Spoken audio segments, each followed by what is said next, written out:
What's up, everybody? I'm Richard. And I'm Shawn. And we are speaking the language of bromance. Richard, this style of episode is something I really enjoy because it is where you and I get to sit at the table and pitch some movies. Tell us about it, Janet. Yeah, so what we do, this is the third time we've done this, and what we like to do, we like to pick a subject, a thing, and we just pitch some movie ideas around it, like the what if we could do this thing. And superheroes are all in the news right now because if you don't know, you probably should. The Avengers, Richard, they just became the #1 grossing movie of all time. In the history of ever. Yeah, so you know what that means, Richard? What we're doing right now, we could create the movie that takes the Avengers down. Are you ready to do that? You want us right now to make the movie that's gonna take down Endgame? I mean, the Russo brothers, that's basically what they did. They sat in a room like, all right, Avatar, how can we take this down? And then somebody was like, I don't know, they got 2 vaginas. 2 vaginas. How do you do that? I don't know. They're blue cat creatures. Well, Richard, I'll go ahead and start because basically what we're going to do here, we're going to do a superhero movie treatment pitch here. So I want to start out with kind of my favorite thing in the world, and I've got some ideas, a lot of inspiration from comics, but of course it's got to be the Teenage Mutant Ninja Turtles, and the Teenage Mutant Ninja Turtles done right. So, Richard, my idea, it's not even totally my idea. It's, a lot of times you can go to the source for some of these things and get some really cool story ideas. And the latest edition of the Teenage Mutant Ninja Turtles, it came out in like 2015. Let me set the scene for you, Richard. So you open it up, it's raining, you cut in on a turtle. He doesn't have a mask on. You're not sure which one. I was going to say, like, this is an actual turtle or is this a mutant turtle? No, it's a mutant turtle. It's a teenage mutant ninja turtle. It's in an alleyway, kind of stumbling around, looks scared, looks confused. He's a little bit bigger, stronger. Like, you might be like, I bet that's Raph. Because we'll give you some hints, but he's not wearing any belts. He's not wearing any, he doesn't have his weapons. He looks lost in the world, Richard. Lost. Okay. Then we cut. We cut to 3 turtles in a sewer, all wearing red masks. You say, why are they wearing red masks, Richard? We'll get to that later. And they're training. Are they all clones? No. They're clones, aren't they? They all look different. And they're cloning turtles. And they're sitting there, they're training with Master Splinter. You see Leo, he's got his swords. You see Mikey's got his nunchucks. Donnie's got his bow. But you don't see the size. So that turtle out there's got to be Raph. But what's going on, right? That's when you hear Splinter tell him, it's like, we got to find your brother. Oh. So it's going to be a quick little scene, I guess, where they find him. Like, it's not going to take very long. And they'll find him, they'll pick him up, they'll bring him in. He's scared, he's lost, he doesn't know what the hell's going on. And what you find out, you cut back a few days later, Splinter's telling the tale, the turtles, they were created a few days ago. They became what they were. What you find out, Richard, instead of just being these turtles that grew up with Splinter, they're reincarnated. They're reincarnated? Yeah, from feudal Japan. They're actually a family in this. So this is how the new comic works, and it's really, really good. Okay. So I was going to say, you're going to have to, when did reincarnate? I thought they were mutant turtles that beat people up. Yeah. I didn't know that. When did we start, aligning chakras and fucking... But that's what, so you think about in the early 90s, I think Japan and that, you could still kind of believe that. Would you really believe there's an underground group of ninjas right now? I think it'd be kind of tough, but I think we could all buy into reincarnation. And there's always that father-son stuff that they talk about. So Splinter... I want you to say that sentence again, and I want you to say that sentence again and really, really listen to it. Well, you find out... ninjas underground, who's going to believe that? The ability for your soul to transfer into a completely new receptacle like a body. Now that I can get behind. That's actually how reincarnation works, right? You could be reincarnated as a rat or a turtle. So are these reincarnated? So wait a minute. So are you saying that the turtles were reincarnated from actual people? From actual people in feudal Japan. So Splinter is actually their father, and the turtles were all the turtles from, they were like humans in this world.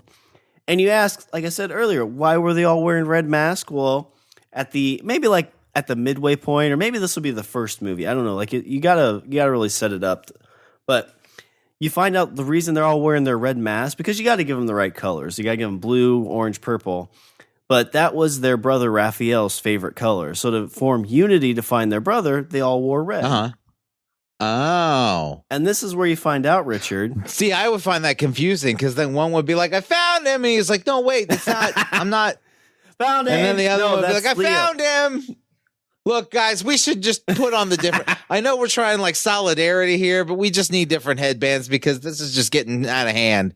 It'd be like the Spider-Man meme where they're pointing at each other. Found him. Yeah. Yeah. Splinter's got on a red mask. Like, found him. I'm not even a turtle.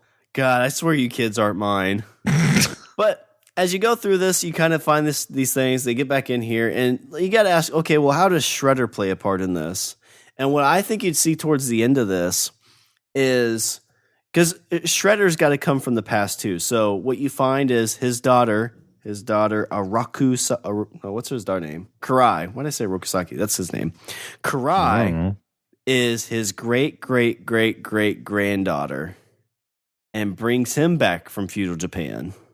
Now you're getting all sci-fi, crazy mythical stuff. Brings him back. And in the tail of this, are you putting in time travel? Because you know the whole thing's going to go to shit once you introduce time travel. It's not time travel. It's basically like, didn't they do this in Big Trouble in Little China? Didn't they like bring somebody back from the past that was like dead for a long time? Like they had his bones. Or what's a movie where they've had bones that they brought somebody back, like Dracula? It's like Dracula. The Mummy? The Mummy. Yeah, kind of like The Mummy. So she does like a little connection with some outerly world things, and they bring back Shredder. And what you find out at the end of this, because I think you got to make this like a trilogy, right? Okay. So at the end of this first one, you find out, because Splinter's like, oh my God, it's fucking Shredder. And Shredder's like, fucking right it is. I'm going to kill you again. Oh. And what you find out at the end of this, when you cut back to feudal Japan, Shredder, again, whole Foot Clan stuff. He took over the Foot Clan things. Uh-huh. Hey, buddy.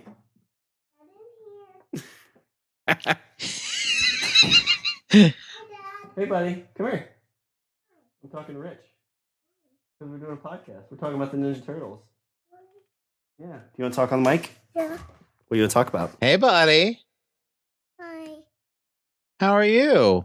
He said, how are you?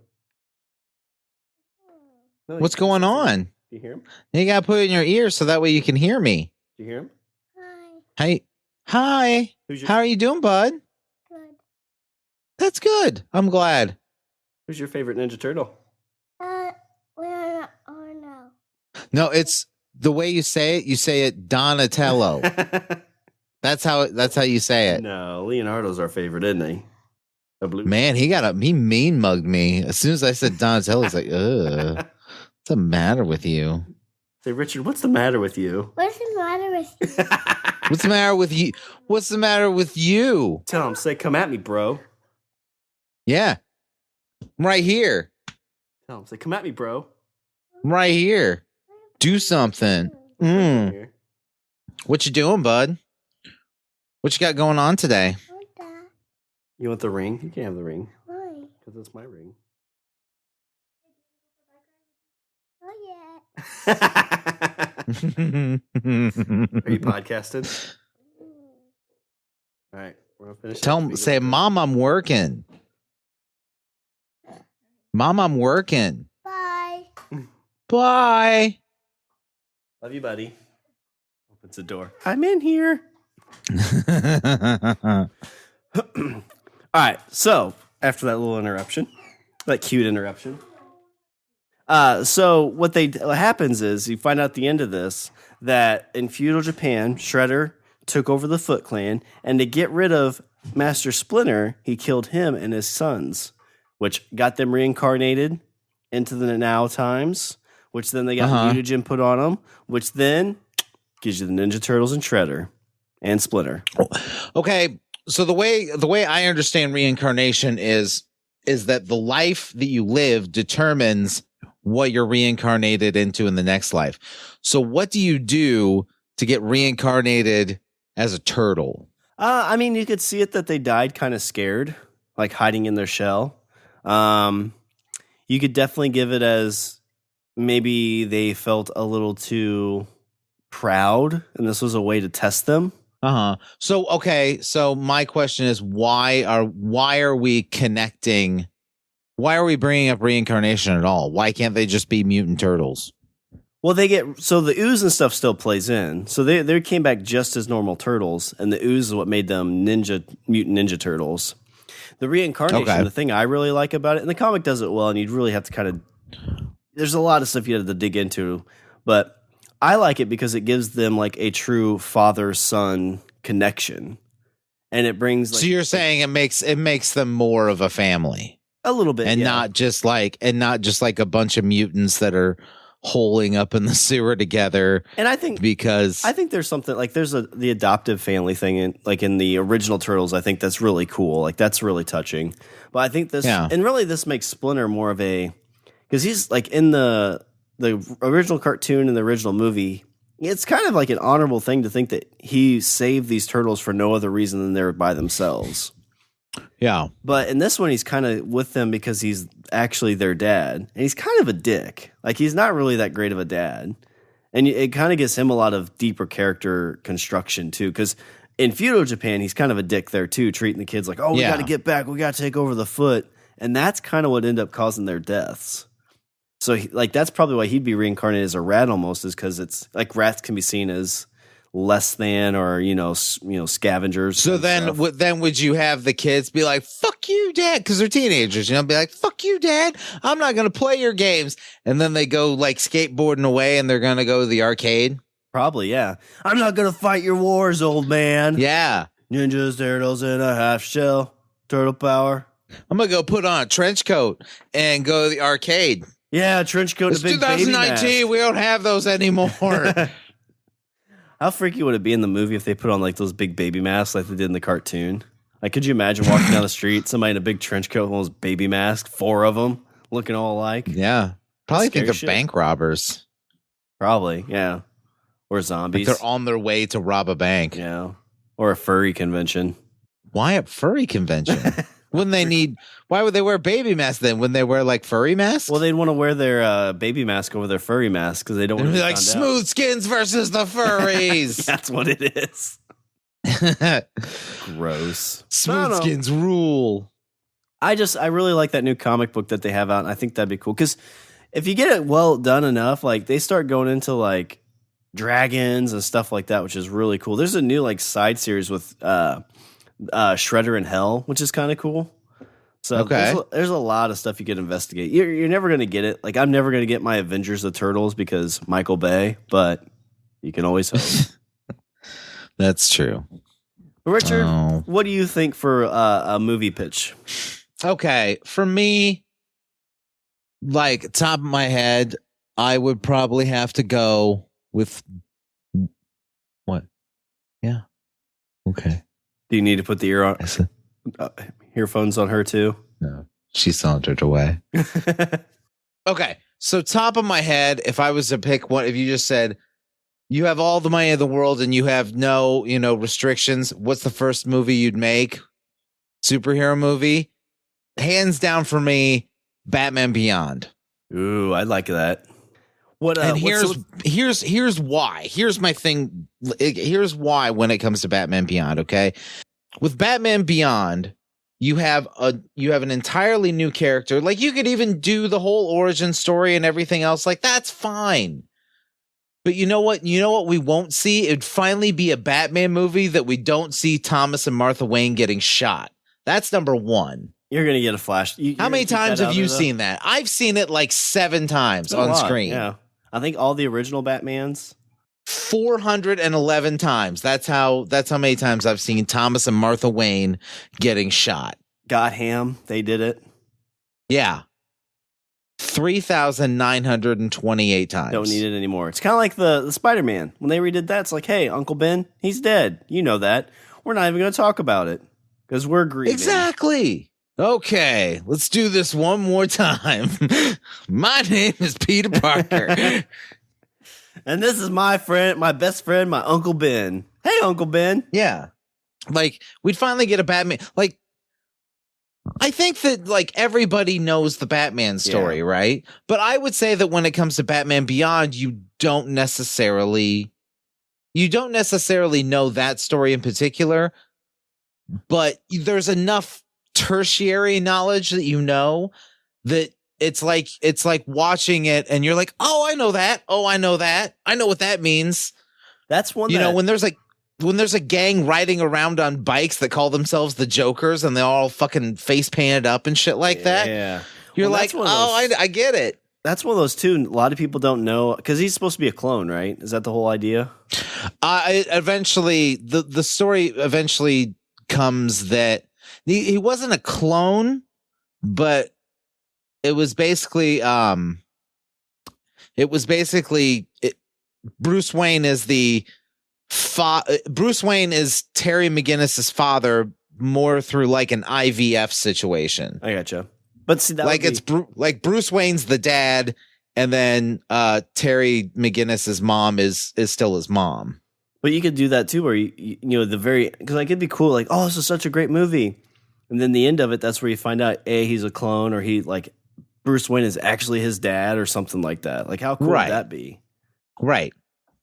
Okay, so I feel like with a Batman Beyond movie, you could interject, like, you know, stuff from the comics, stuff from old movies. Now the question is, the internet has definitely made their choice clear.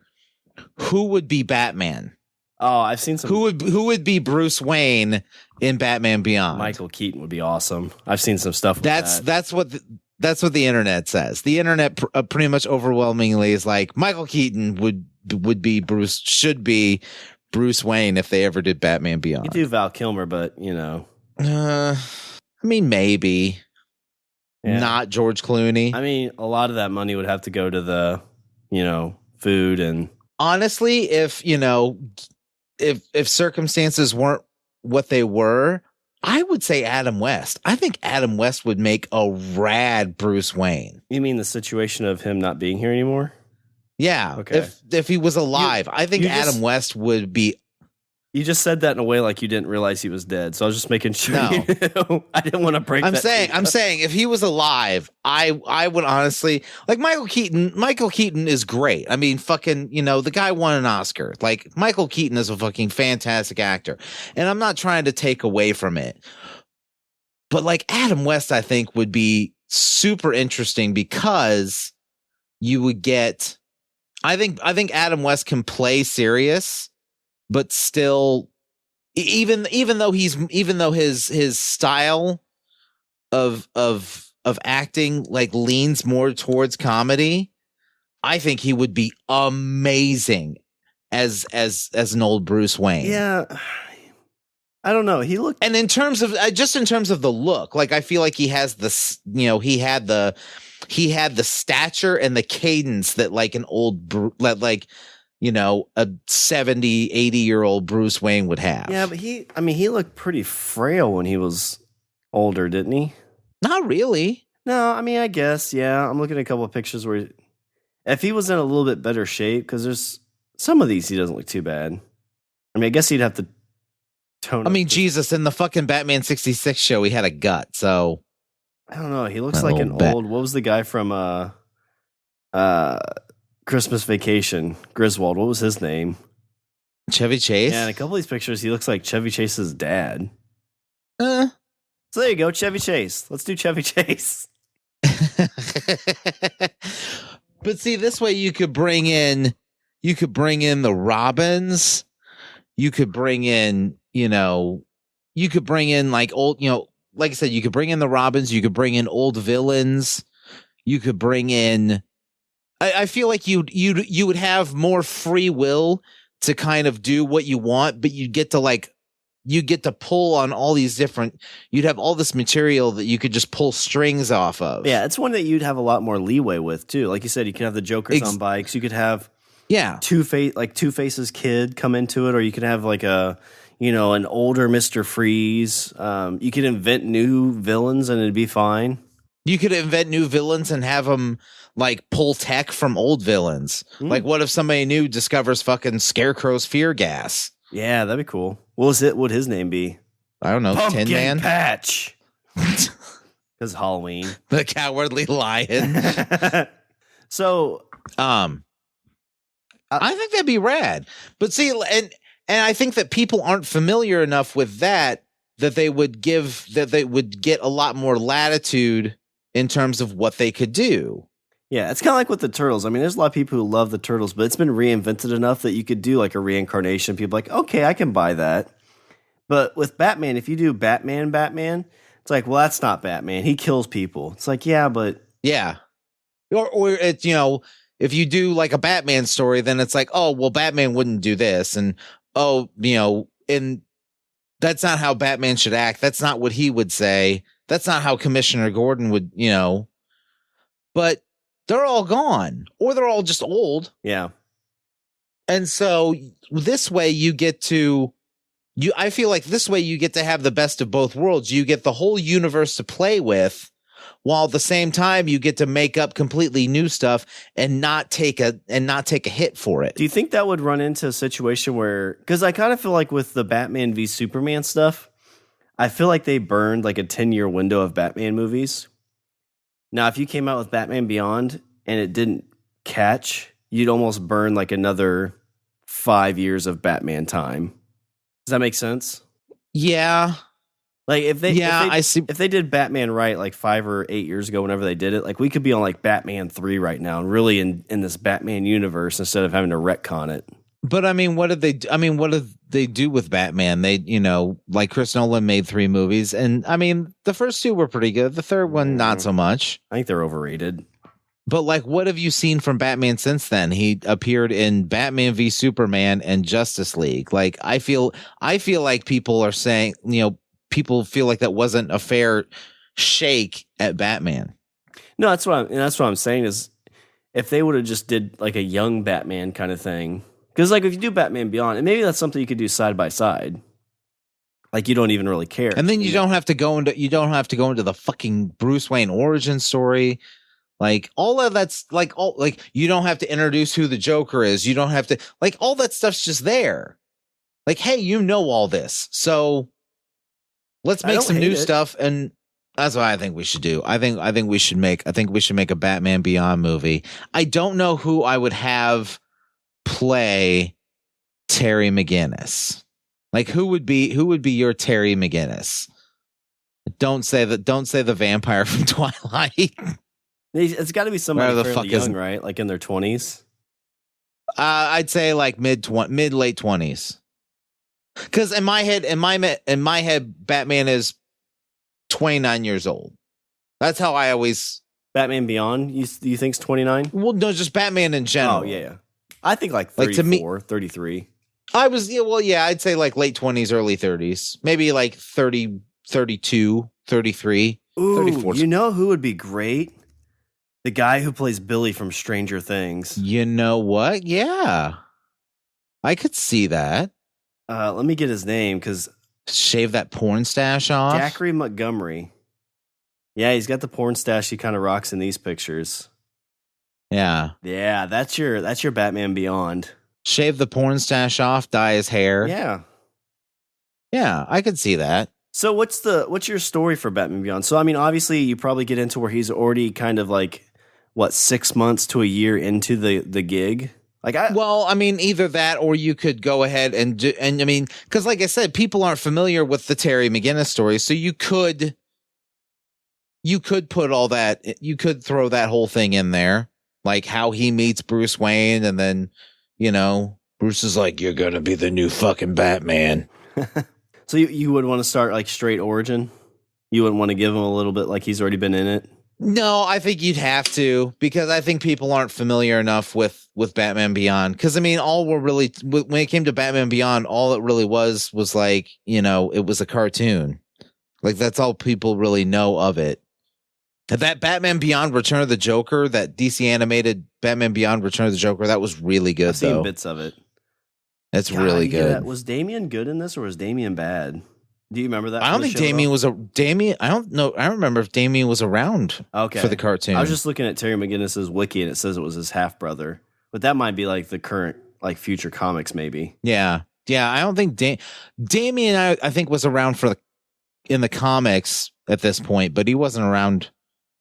Damien didn't really get introduced until it's like 2006 is what this says. Yeah, I was gonna say like maybe 10 years ago. Yeah, I don't know if you want that cartoon's from the like mid 90s. Yeah, I think it's mid late 90s, 99 maybe. Yeah. So who do you have him fighting? Do you have him fighting the Joker biker gang? I would probably have him. I would probably either pick a villain he had from the cartoon, or I would create someone entirely new. And this would be, and I like the idea of like, not necessarily a villain that's under some other older villain's tutelage, but maybe a villain that like happens upon, like I said, like Scarecrow's fear gas. Or honestly, I think kind of a cool thing would be like a modern equivalent of the Riddler. Ooh, okay. How so? Like basically in a world where you can, where you can fucking Google almost anything, like having someone actually posing puzzles and death traps and shit sounds kind of rad. So kind of like you'd need someone super smart to write that script though, because I feel like like when you're doing a character like the Riddler, like you gotta have he's got to be smart, and Batman's got to be just a little bit smarter. Yeah, I see what you're saying there. It'd almost be like a Jigsaw type character, what you're thinking? Like he would put people in these traps and Batman Beyond has to save him. Yeah. Does he just call himself Batman, or I would assume? I think he just calls himself Batman, yeah. Yeah, I like it'd be better if he just And to be fair, like the cartoon's set in like this far future where like we got flying cars and shit like that. I don't necessarily know if I want to put it there. What if you did like a Blade Runner without the flying cars? Very neon. Blade Runner had flying cars. Yeah, but without the flying cars. Oh. Like more like when you see Cyberpunk, what Cyberpunk looks like. Like a cyberpunk kind of thing. Yeah. Because I think there's like cool cars, neon all over, cybernetics. Yeah. Ooh, like, and like a gang running around with fucking weird ass face paint or scarecrow masks or whatever. Ooh, and then like kind of lends itself to that aesthetic. What happens, Richard, is he finds out that Batman is his dad. Bruce Wayne's his dad, so he runs out, takes the Batmobile, and he's not supposed to. And he goes in this alley where this girl's getting like jumped, and these guys have this glowing face paint and these knuckles, and he jumps out of the car and says, "Hey, stop, I'm Batman." And they're like, "Ha ha, you look more like Bat Boy." And he's like, "Damn it, did I forget my suit again?" I hate you. Shawn, that was Batman Forever. Point is, Batman Beyond. I can get behind that. We got Billy from Stranger Things playing it. You've got this best of both worlds when it comes to a iconic comic book property. Hey, you can pull stuff from the old, but you can also make things entirely new. And I feel like fans would be okay with it. Yeah, well, like I said, you could do it because you're doing it if it's far enough in the future. They could do a Batman set in like the now times if they want to do a whole universe. You could probably do that Batman Beyond fairly cheap too. I mean, the cool like shots of your cyberpunk world would probably be a little expensive, but for the most part, it's just fighting and a cool car. And yeah, I like that. I like that idea a lot. What else you got? I want to hear it. Tell me all about it. One of the other ones that I would be kind of excited to see on the big screen done right is Buffy the Vampire Slayer. So you want to see an attempt at a Buffy the Vampire Slayer movie again? Yeah. Well, and like again, this we're all. Are we gonna get Paul Rubens in this one?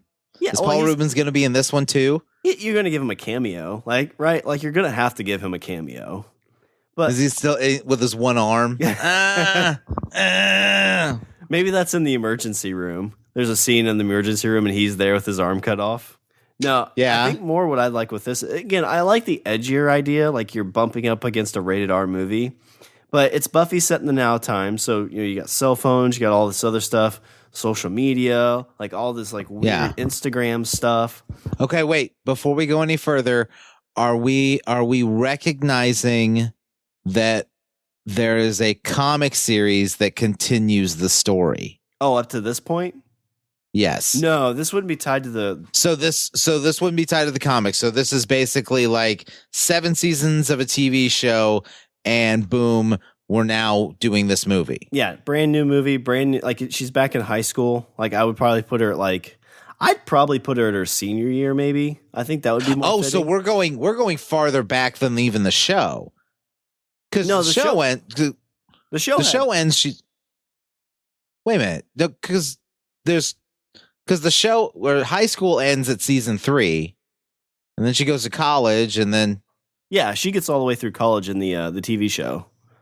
Yeah. But with this so one, you're setting it, she's still in high school. Yeah, this doesn't tie to the existing show at all. It's like a reboot. Okay. Because I want And for anybody that wants to read the comic, you should definitely read the comic because like I said, it goes beyond the television show. It's basically like season 8 of the TV show, and Buffy switches teams in a sexual sense. She becomes a lesbian. Yeah, she does. She acted like she didn't like it at first, but then she's like, stake me. Yeah, she's into it. But I think I think they just finished season 10, what they called in the comics, or 11. That sounds right. I thought they were trying to reboot it where she goes back to kind of do this similar idea where she's kind of in high school, like in now times.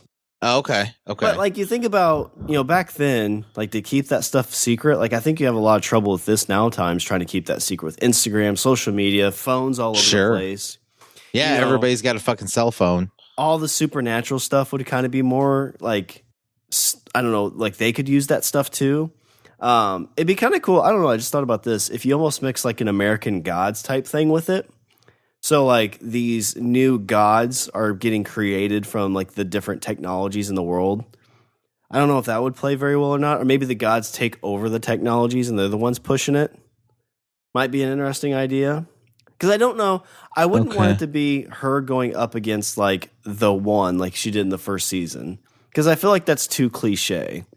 So I feel like you'd almost want to come out. So you don't want Buffy against. Well, I feel like especially if you're doing a movie, it's hard to build up the dramatic tension of this big overpowering villain.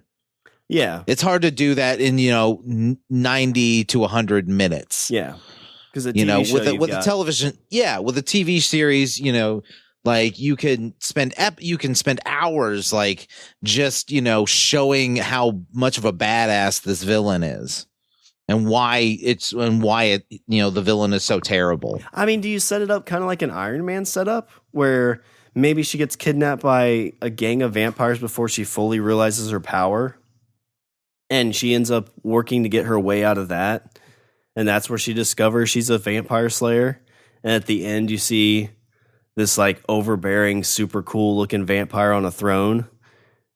And it's like, we failed. She's still alive. And he's like, I definitely feel like the villain needs to be smaller in scope. Like you said, like not the first or, a fucking god or something like that. Well, I think that, unfortunately, all of these things seem like they have to be universe building. But I mean, that's what you'd trickle. It'd be like an Iron Man 1. She's either gets kidnapped or she's trying to fight her way through this thing, like fight her way through her high school. Mm-hmm. And, maybe a little bit cocky at the end of it, but this, like, the audience is left with, like, yeah, these are kind of like the junior varsity that she just fought. Okay. So you referenced Iron Man. If you're talking about, like, building a universe, all that Iron Man really did when it came to universe building was, 10 seconds at the end where Nick Fury was like, I want to talk to you about the Avengers Initiative. Well, and with that, it was establishing Iron Man. Like, he wasn't fighting, Loki in his first episode. Right. He was fighting the terrorist group, a very lower level, not as skilled group. Like, if he fought Loki in that first one, he'd be dead. Yeah. Like, nothing to it, just dead. But I mean, so because it's kind of like role playing games, right? Like when you first jump into a game, you got to build up, and like your first little bits, like okay, well that was tough. It's like okay, yeah, you got some stuff figured out, but that was some low level stuff. yeah, you're not killing dragons. Your first level character is not killing, Tiamat, the queen of dragons. But oh man, I feel like you could really tie into like feeling like an outcast, like what Buffy does. I think you'd want some kind of Scooby Gang. Like I think I would bring in a Xander and a Willow. Would they be Xander and Willow, or would they be different people? I think I'd use that same name. I think I'd make them Willow and Xander. I think it's fitting. Okay. I think you'd have a Giles too. Like I think that stuff would be okay. Yeah. And you play off that I feel like that stuff's necessary. Angel and stuff like that. Like maybe if you get like 3 or 4, like that's where you build your universe, I guess. You'd be like, oh, well, now we're gonna have. Yeah, this I would spin-off agree of because Angel. I think if you're wanting to do just one movie, then that movie just basically you just need to establish her as a solid character, and then it's adventure 2 that you dive in deeper and try to and get more from a character. The first one just needs to be like, hey, this is who she is, and this is how she figures shit out, and this is, how she adjusts to whatever new life she now has. So bringing that up, do you think that? I mean, I talk about the Turtles universe in this. Like, I would be I'd be more invested in a Buffyverse than a Marvelverse, in my opinion. Like, I think I'd go all in on a Buffyverse. Do you think that would sell to audiences? Do you think anybody would get around that? And not saying like billions of dollars, #1 movie of all time, but do you think they could sustain a 10 movie run on a Buffyverse? No.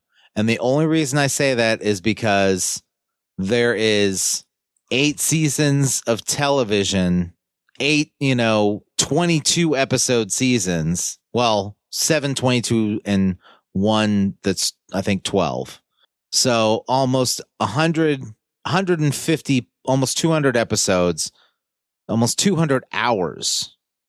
Like that's people's comfort. That's what trying to create something new based on that, especially in this day and age, and especially when you given the fervent fan base that show has. Yeah, but I mean, comics have the same thing.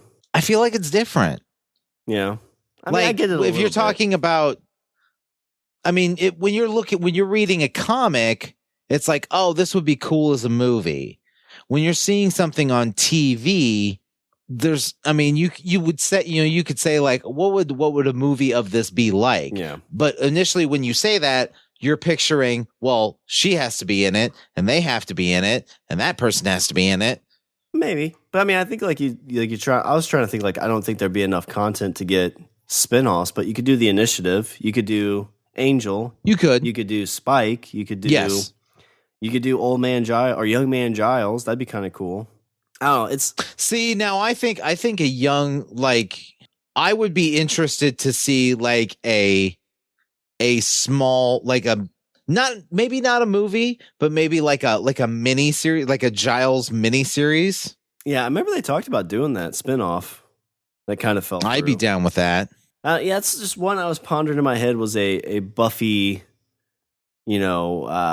origin story reboot. I thought would be pretty legit. But what else? What are another one that you have? I mean, there's heroes that like I'm like, oh, like I feel like there's a lot of heroes that it would be cool to see them in something, but I don't know of necessarily like have something all their own, if that makes sense. And also so this sounds stupid, and I'll just pose this question to you. Nathan Fillion needs to be in the MCU, correct?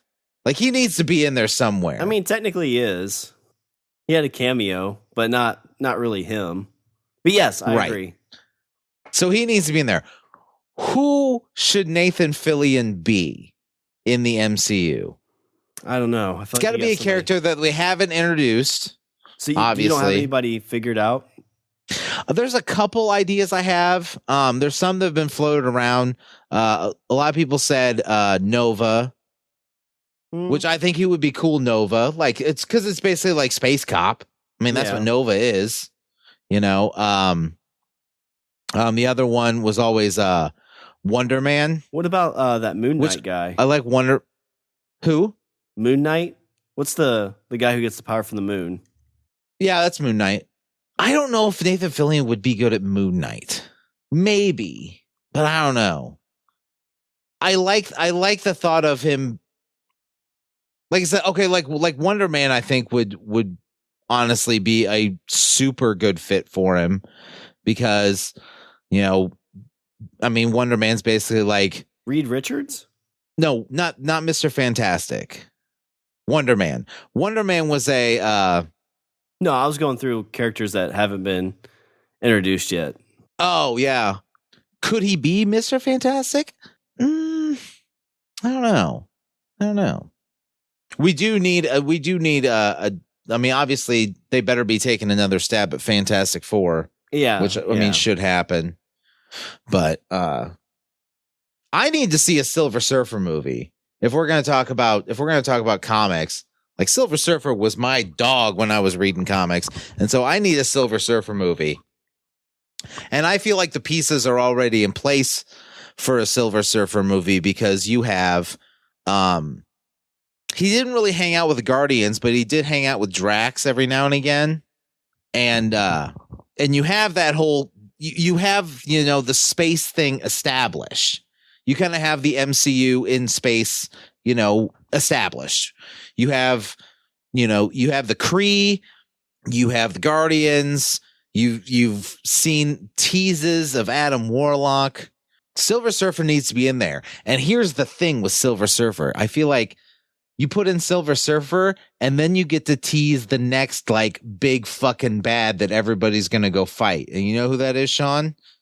Galactus. Yeah.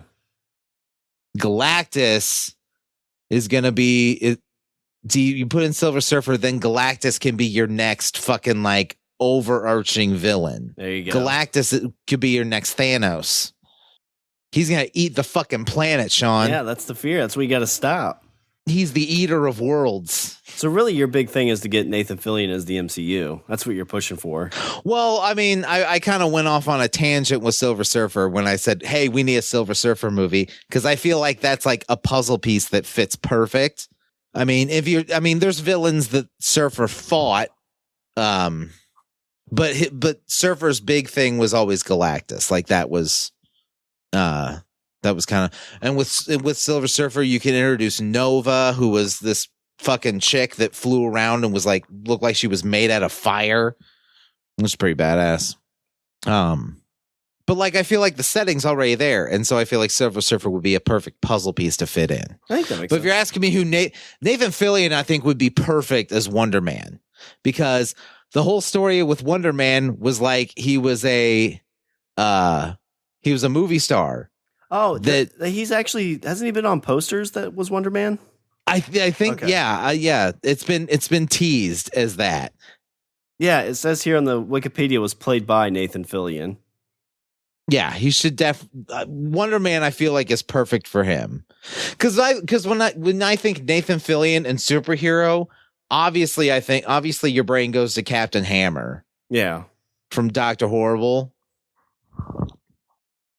And I feel like that's the same kind, like in my head, same kind of character. But Wonder Man was also a member, one of the founding members of the West Coast Avengers. So you got that too. I can get down with that. So there you go. So I've introduced an actor to be a character. I don't know where you put him. Like, I don't know what movie you'd put Wonder Man in, or like who you team him up with. Would he be with the Galaxy? Like, would that be his introduction? No, because he was more earthbound. Oh, okay. Honestly, if you would introduce him somewhere, I'd say you put him on one of those new Marvel TV shows. Like put him with like Scarlet Witch. Yeah. Put him on WandaVision. I think that would really work. Yeah, I think that'd be good. Because if I remember correct, I think Scarlet Witch was in the West Coast Avengers for a bit too. But Silver Surfer you could totally throw in with Guardians and have it be totally fine. I get down with that. Well, my last one, Richard, I've come up with a new idea, a brand new content. It's a comic book that I'd actually been working on for a little bit. So, Richard, I love kind of lone characters, like outcast, down and out kind of things. My character, Richard, is kind of the classic Ronin, right? The lone soldier, the soldier without a group kind of thing. Soldier of Fortune, or if you're talking about a Ronin is a samurai without a lord, wandering samurai.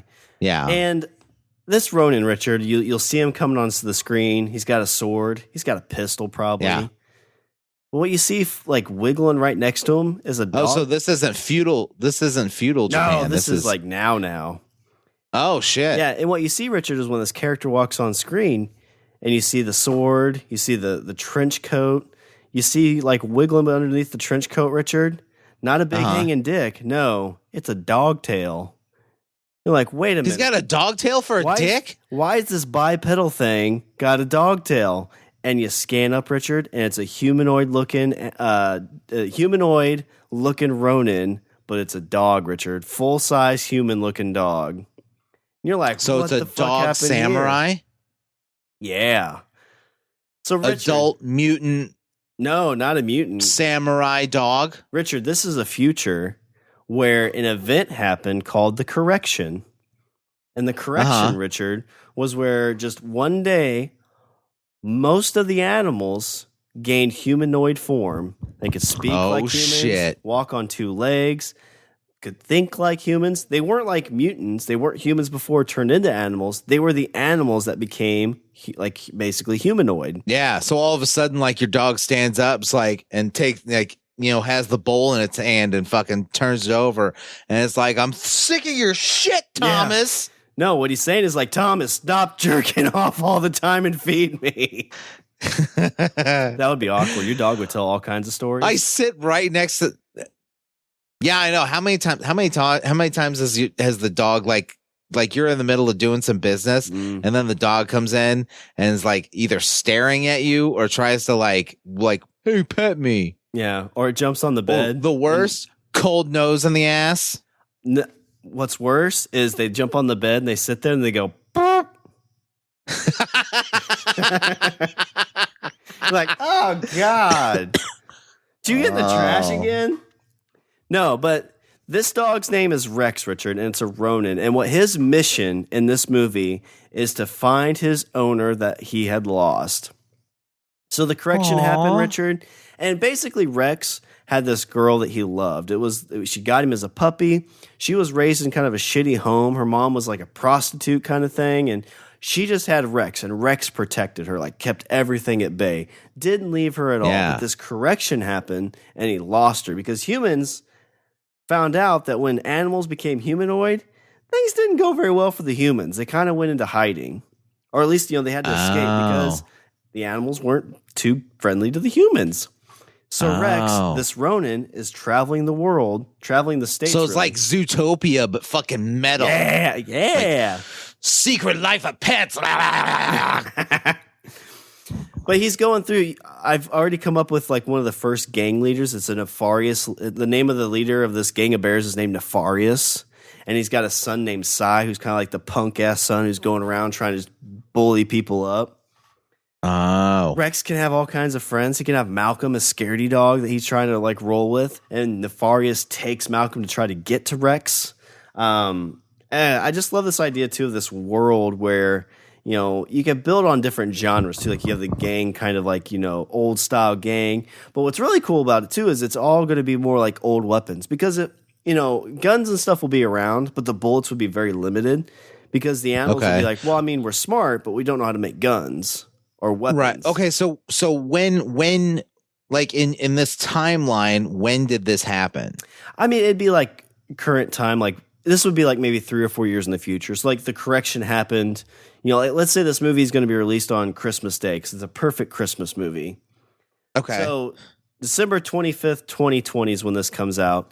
The events of this movie would happen on 1/11/21 is when the correction happened. So the movie itself would take place in like 2024. So like relatively recent. And it'd be kind of not really post-apocalyptic, but it'd be a dystopian kind of future because buildings would be run down because nobody's using them.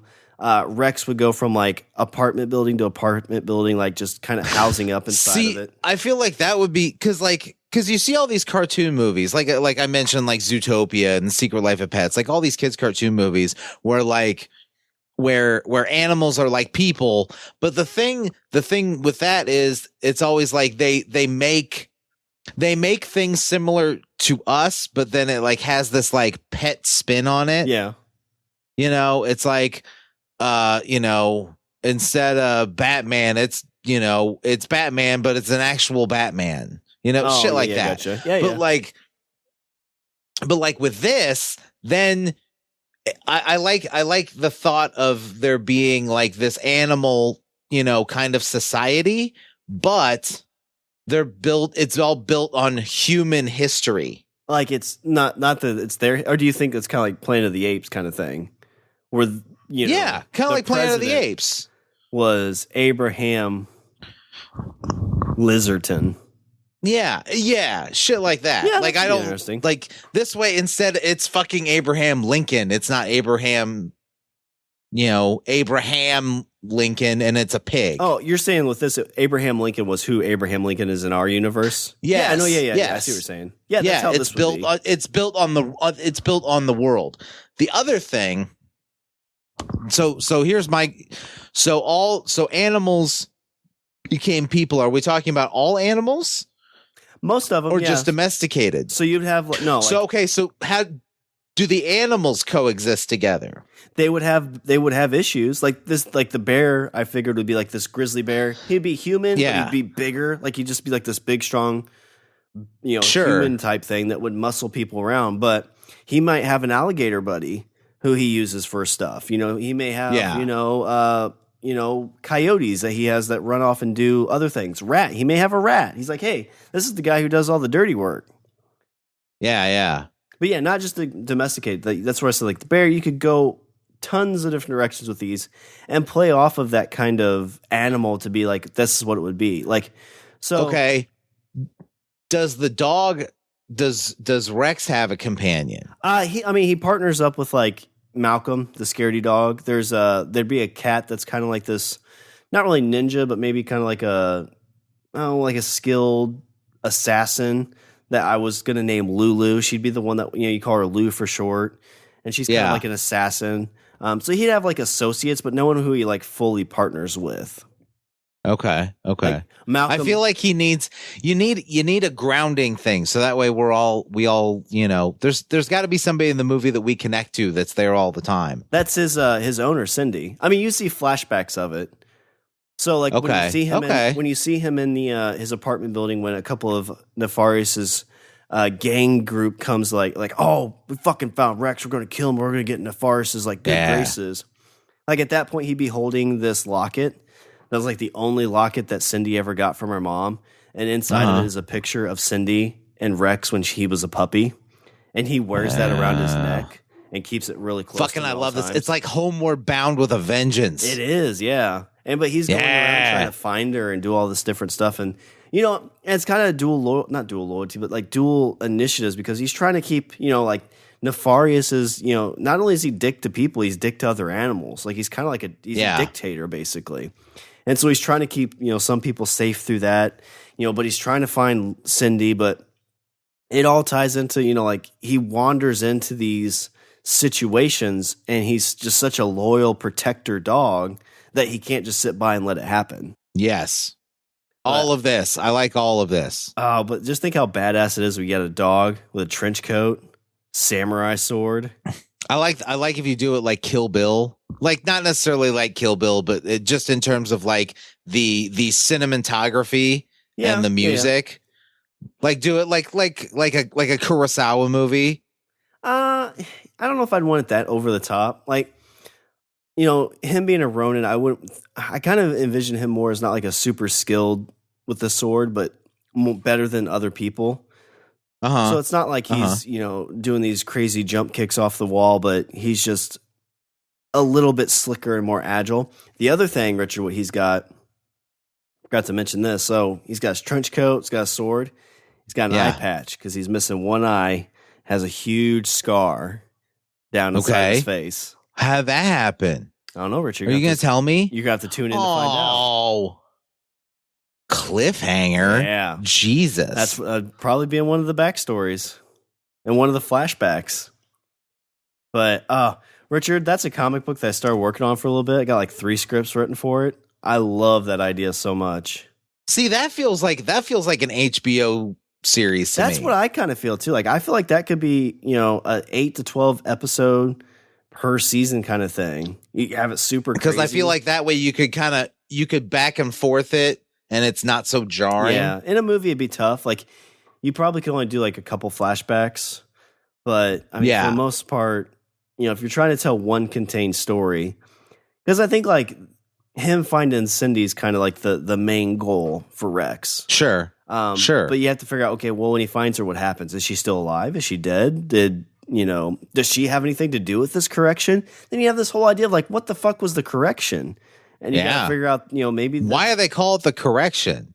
Because the animals are now in control and nature has corrected its mistakes. That's just what the animals call it. Like, that's not official, but that's what kind of the animals pass around. Okay. As. Now they are in control and the humans are not. So nature has corrected itself. So they call it. I also like the thought of like animals retaining their memories. Yeah. Yeah. Because then I'm gonna have like 30 houseflies show up at my house and be like, you killed my 40 cousins, and then beat the shit out of me. That's true. But I mean, as long as you run away from them for like 10 days, they'll die just on their own. But yeah, that's my other idea, Richard. Do you have any other ones you want to throw in before we close this episode out? No, let's end it on yours because I like yours. All right. Well, Richard, do you have any closing? That's the strong finisher. That's the $1 billion idea. That's gonna maybe exactly. HBO, somebody from HBO is gonna listen to this, be like, "Hey, we want to buy rights to that." I'm like, sold. Yeah. Oh yeah, we should stipulate copy. That's my closing thought. Closing thought is copyright Richard and Shawn for everything you've heard. 2019. All right, well, let me do a little bit of housekeeping. Visit our website, we're at languageofbromance.com. Follow us on Twitter and Instagram at languageofbro. Email us at bros@languageofbromance.com. So if you're HBO and you're like, oh my God, I love this idea, that's where you email us or tweet us or call me. Like us on Facebook and go out and get some LOB merchandise at our TeePublic store. Just go to teepublic.com and search for Language of Bromance. And if you're like, oh my gosh, I have too much clothes, what else can I do? Go to our Patreon account, drop a few bucks there. Want to thank Wendy, Chris, everybody that's been on there. We really, really appreciate it. And Wendy, I swear to God, you guys rock. I will send you your swag soon. Definitely. And remember, last but not least, we're part of the Pod Bros Network. The bastion of all movie ideas for the next 20 years. All right, Richard, is there anything else before I close her out? Rex sounds awesome. Yeah. All right, well, that's all the Bros have for this show. I'm Shawn. And I'm Richard. And remember, don't be a why. Be a why not. Yeah, he's got that medallion, that sword, cut on his eye with a patch. Who doesn't love a patch? Oh my God, is he going to have a patch like on his fur over his eye, and then he'll have an eye patch over his patch? Oh, yeah. That's a good call. Right? And somebody could do the joke of like, take off your patch, Rex. It's like, it's off, dickhead. Yeah.